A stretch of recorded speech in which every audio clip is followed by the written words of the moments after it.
अरे भैया बहनों नमस्कार। आप देख रहे हैं विद्या भारती मैथ्स और आज के इस वीडियो में हम कक्षा 8वीं गणित के अध्याय 1 परिमेय संख्या के अंतर्गत प्रश्नावली 1.1 के सवालों को हल करेंगे। तो चलिए वीडियो को स्टार्ट करते हैं। पहला सवाल हमें दे रखा है, उचित गुणधर्मों के उपयोग से निम्नलिखित का मान ज्ञात कीजिए।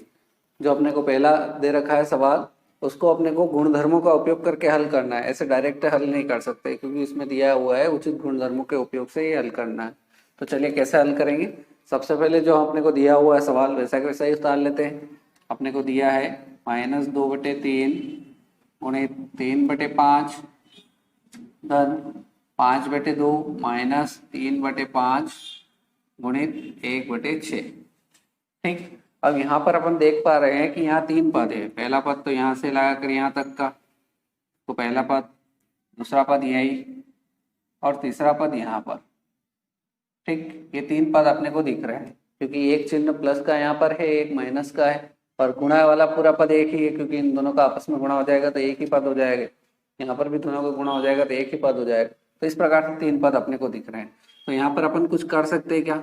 जैसे यहाँ पर अपन देख रहे हैं कि -2/3 है और कहीं पर है क्या -2/3 नहीं है। यहाँ पर 3/5 है और यहाँ पर भी 3/5 है। तो क्या इन दोनों में से अपन कॉमन ले सकते हैं। तो इसको क्या करते हैं, अपन 3/5 वाले को आगे ले आते हैं। कैसे, ये -2/3 गुणित 3/5 पहला पद ऐसा कैसा। अब तीसरे वाले को अपन क्या कर रहे हैं, दूसरे के स्थान पर ला रहे हैं तो ये तीसरा आगे आ जाएगा। तो ये हो जाएगा 3/5 गुणित 1/6 और ये तीसरा जो दूसरा जो था वो तीसरे के स्थान पर चले जाएगा तो +5/2।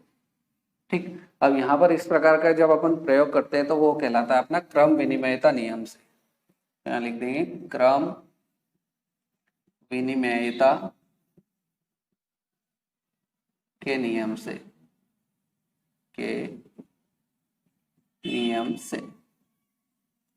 ठीक, क्योंकि इन्हीं गुणधर्मों का उपयोग करके अपने को इसको सरल करना है।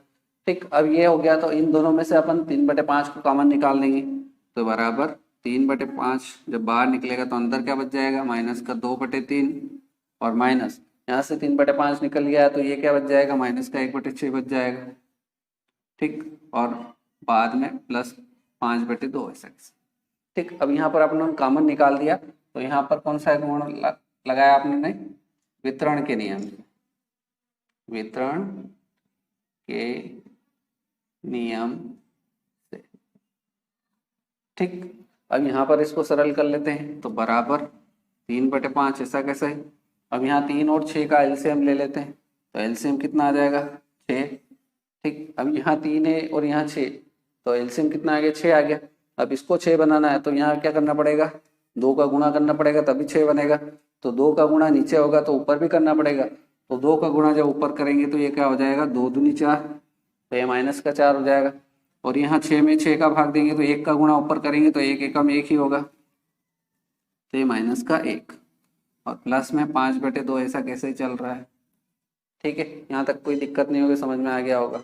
इसको जब अपन आगे सरल करेंगे तो ये हो जाएगा बराबर 3/5 ऐसा कैसा ही। अब यहाँ पर इस कोष्टक को हटाएंगे तो गुणा का निशान लग जाएगा। ठीक, यहाँ पर -4 है और यहाँ पर -1 है, दोनों आपस में जुड़ जाएंगे तो क्या हो जाएगा, -5 और बटे में कितना है, 6 तो -5/6 प्लस आगे है 5/2। यहाँ तक क्लियर। अब इसको सरल कर लेते हैं, 3 एकम 3, 3 दूनी 6 और 5 से 5 कैंसर तो ये क्या आ जाएगा अपने पास, -1/2 ऊपर 1 बचा, 1 का गुणा -1 से होगा तो -1 और नीचे 2 का गुणा 1 से होगा तो 2 एकम 2 प्लस 5/2 ऐसा कैसे ही। अब इन दोनों को सरल कर लेते हैं तो यहाँ पर भी एलसीएम कितना आ जाएगा, 2 आ जाएगा तो ये -1 प्लस 5। ठीक, इसको सरल करेंगे तो ये -1 है और ये +5 है तो +5 में से -1 जाएगा तो कितना बचेगा, +4 और नीचे बटे में कितना है, 2। इसको सरल करेंगे तो 2 एकम 2, 2 दूनी 4 तो इसको सरल किया तो कितना है, 2। ये अपना क्या हो जाएगा, आंसर। इस प्रकार से अपनों ने उचित गुणधर्मों का प्रयोग करके इसको सरल किया तो अपना आंसर कितना आया, 2। ठीक, बहुत ही सिंपल है, केवल इसको अपने को व्यवस्थित क्रम में जमाना है। चलिए बढ़ते हैं पहले सवाल के दूसरे भाग की तरफ। बिल्कुल वैसा ही है, पहले भाग के जैसा ही। दूसरा भाग में दे रखा है 2/5 गुणित -3/7 -1/6 गुणित 3/2 प्लस 1/17 गुणित 2/5। तो पहले इसको ऐसा कैसा ही लिख देते हैं अपन, जैसा दिया है वैसा परीक्षा के लिए, परीक्षा में जैसे लिखेंगे।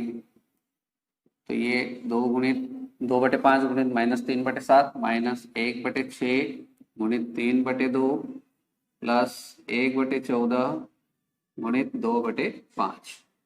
ये जैसा दिया था वैसा आपने लिख दिया। अब क्या करना है, जैसा आपने पिछले सवाल में किया था, कुछ कॉमन निकल रहा है तो आगे पीछे कर सकते हैं। तो यहाँ पर भी 3 पद है, पहला पद ये, दूसरा पद ये और तीसरा पद आखिरी वाला, ये वाला। ठीक, अब पहले पद में 2/5 है और कहीं 2/5 है, यहाँ पर दिख रहा है। तो इस वाले पद को अपन क्या कर देंगे, आगे ले लेंगे, फिर कॉमन निकाल लेंगे।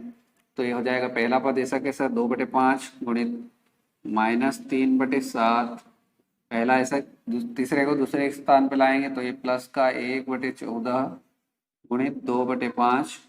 ठीक, और दूसरे को तीसरे के स्थान पर तो ये हो जाएगा माइनस का 1/6 गुणित 3/2। ये अपनों किस गुणधर्म के हिसाब से किया, क्रम विनिमयता के हिसाब से। यहाँ लिख दें कोष्टक में क्रम विनिमयता, क्रम विनिमयता के नियम से।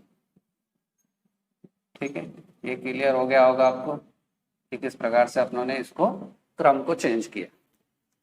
अब यहाँ पर कुछ कॉमन निकल रहा है तो 2/5 यहाँ पर भी है, 2/5 यहाँ पर भी है। 2/5 को कॉमन निकाल देते हैं तो ये निकाल दिया 2/5 को। तो अंदर क्या बच गया, माइनस का 3/7 और प्लस में ये कितना बच गया, 2/5। सॉरी 2/5 तो निकाल दिया आपने, क्या बच गया 1/14। ठीक, इस वाले पद में से निकला है अपन दोनों, पहला और दूसरे पद में से 2/5। तो यहाँ 2/5 बाहर निकल गया तो कितना बचा, 1/14 बचा। आखिरी वाला पद ऐसा कैसा है, 1-1/6 गुणित 3/2। और यहाँ कॉमन निकाला तो कौन सा नियम लगा अपना, वितरण का नियम। तो लिखेंगे वितरण के नियम से।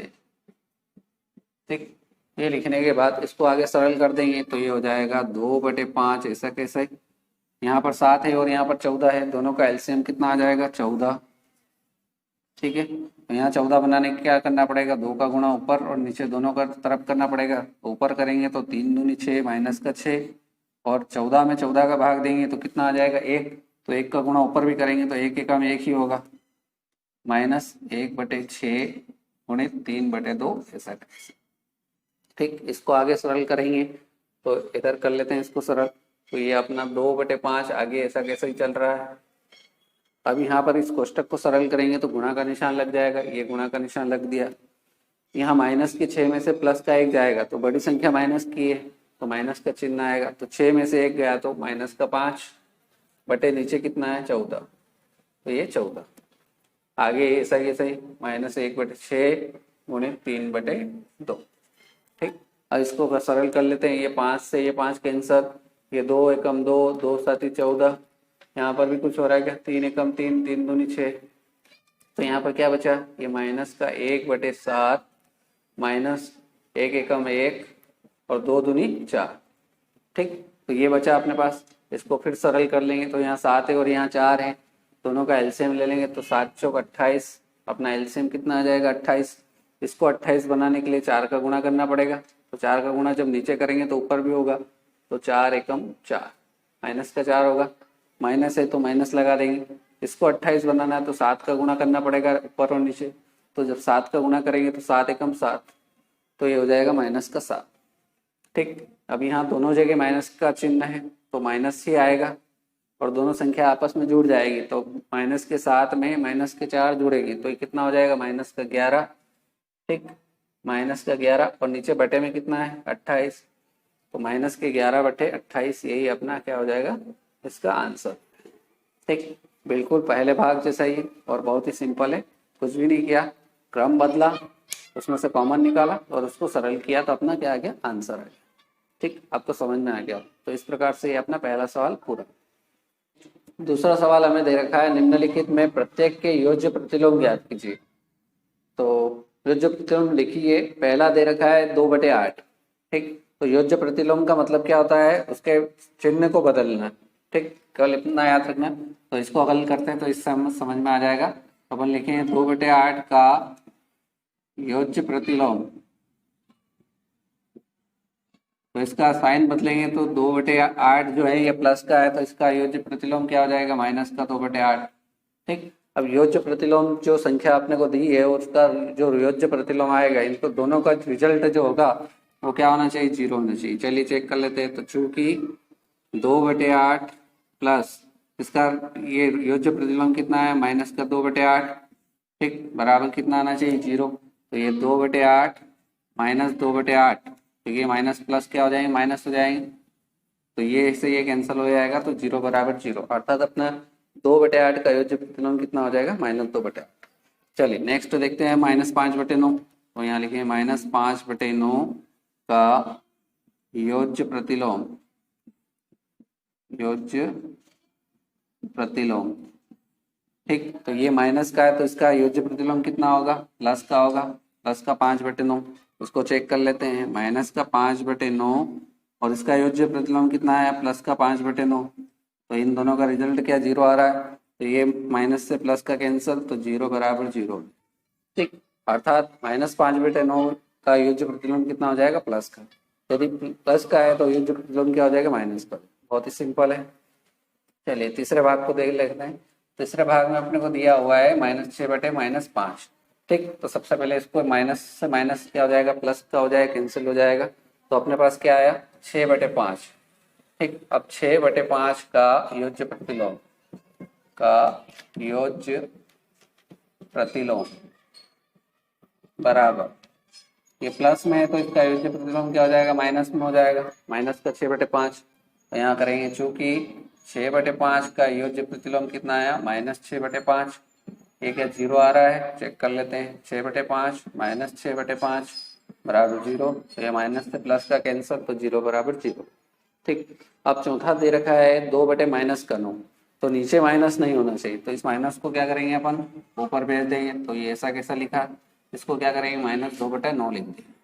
ठीक, नीचे हर में माइनस नहीं होना चाहिए। तो अब लिखेंगे -2/9 का योज्य प्रतिलोम। तो योज्य प्रतिलोम क्या हो जाएगा, प्लस में हो जाएगा, क्योंकि माइनस में दे रखा है। तो ये हो जाएगा 2/9। इसको भी चेक कर लेते हैं, -2/9 का योज्य प्रतिलोम आया है प्लस का 2/9। ये 0 आ रहा है क्या, तो ये प्लस से माइनस का कैंसिल, तो ये हो जाएगा 0 बराबर 0। ठीक, अर्थात माइनस के 2/9 का योज्य प्रतिलोम क्या हो जाएगा, प्लस का 2/9। चलिए अंतिम भाग दे रखा है पांचवा, 19/-6। तो यहाँ पर भी नीचे हर में माइनस है, तो इसको ऊपर पहुंचा देंगे, क्योंकि हर में माइनस नहीं होना चाहिए। तो ये हो जाएगा माइनस का 19/6। अब माइनस के 19/6 का योज्य प्रतिलोम, योज्य प्रतिलोम, ये क्या हो जाएगा, माइनस का तो प्लस हो जाएगा। योज्य प्रतिलोम में केवल साइन चेंज करना है, तो माइनस से तो प्लस का हो जाएगा 19/6। चेक कर लेते हैं, क्योंकि माइनस का 19/6 और योज्य प्रतिलोम आया प्लस का 19/6, रिजल्ट 0 आ रहा है क्या, तो ये माइनस के 19/6 से प्लस का 19/6 कैंसिल हो जाएगा। तो अपना क्या हो जाएगा, 0 बराबर 0, अर्थात अपना -19/6 का योज्य प्रतिलोम कितना है, 19/6। तो इस प्रकार से अपना प्रश्नावली 1.1 का दूसरा सवाल पूरा। चलिए नेक्स्ट तीसरा सवाल देखते हैं। निम्नलिखित के लिए सत्यापित कीजिए कि माइनस कोष्टक के अंदर -x बराबर x। ठीक, इसको अपने को सिद्ध करना है। पहली कंडीशन दे रखी है x बराबर 11/15 और दूसरी दे रखी है x बराबर -13/17। तो चलिए इसको सिद्ध कर लेते हैं। पहली स्थिति में LHS बराबर आरेखित करना है अपने को। ठीक है, बहुत ही सिंपल है। सबसे पहले जो करना है वो लिख देते हैं, माइनस कोष्टक के अंदर -x बराबर x। ठीक, तो ये माइनस और माइनस इसका मान रख देते हैं x का, तो हो जाएगा मान दिया हो पहली स्थिति में अपना x बराबर 11/15 और x की वैल्यू इधर भी रख देते हैं 11/15। क्लियर। अब यहाँ इसको सरल करेंगे तो ये कोष्टक को हटाएंगे तो ये माइनस और माइनस क्या हो जाएगा, प्लस का हो जाएगा। तो ये हो जाएगा 11/15 बराबर 11/15। ठीक, तो अर्थात अपना LHS बराबर क्या हो गया, RHS। तो अपना सिद्ध हो गया पहला पार्ट। दूसरे पार्ट को भी इसी प्रकार से करेंगे। दूसरा पार्ट में भी अपन LHS बराबर RHS करेंगे। ठीक, तो LHS क्या है वही अपन पहले लिख देंगे पूरा, x बराबर x। ठीक, अब इसमें मान रखना है, तो ये माइनस, फिर माइनस है तो ये माइनस, और x की वैल्यू भी इस बार माइनस में है, इसलिए बड़ा कोष्टक लगाया, -13/17। ठीक, इसको सॉल्व कर लेते हैं, और x की वैल्यू कितनी है, -13/17। अब इसको सॉल्व करते हैं तो ये दोनों बराबर आते हैं कि नहीं आते, चलिए चेक कर लेते हैं। यहाँ इम्प्लाइज दैट लगाएंगे, माइनस ऐसा कैसा, इन दोनों को सॉल्व करेंगे तो ये हो जाएगा 13/17, ये माइनस माइनस प्लस हो गया अंदर, तो ये कितना हो गया, 13/17 बराबर -13/17। ठीक, फिर ये माइनस बचा है तो कोष्टक को खोलेंगे तो ये माइनस इसके साथ हो जाएगा, तो ये जाएगा -13/17, और इधर भी क्या आ गया अपना -13/17, अर्थात दोनों बराबर हो गए, दोनों बराबर हो गए तो अपन लिख सकते हैं LHS बराबर RHS। तो इस प्रकार से ये अपना तीसरा सवाल बहुत ही सिंपल है, दोनों की वैल्यू रखना है, दोनों बराबर हो जाएंगे, बहुत ही सिंपल है। तो इस प्रकार से ये अपना तीसरा सवाल समाप्त हुआ। उम्मीद करता हूँ कि वीडियो अच्छा लगा होगा। यदि वीडियो अच्छा लगा हो तो वीडियो को लाइक करना, शेयर करना, और यदि अभी तक आपने चैनल को सब्सक्राइब नहीं किया तो चैनल को सब्सक्राइब करके बेल आइकन को प्रेस कर देना, जिससे आपको गणित के ऐसे ऐसे वीडियो मिलते रहे। तो चलिए बाकी के सवालों को नए वीडियो में देखेंगे। आज के वीडियो में इतना ही। जय हिंद, जय भारत।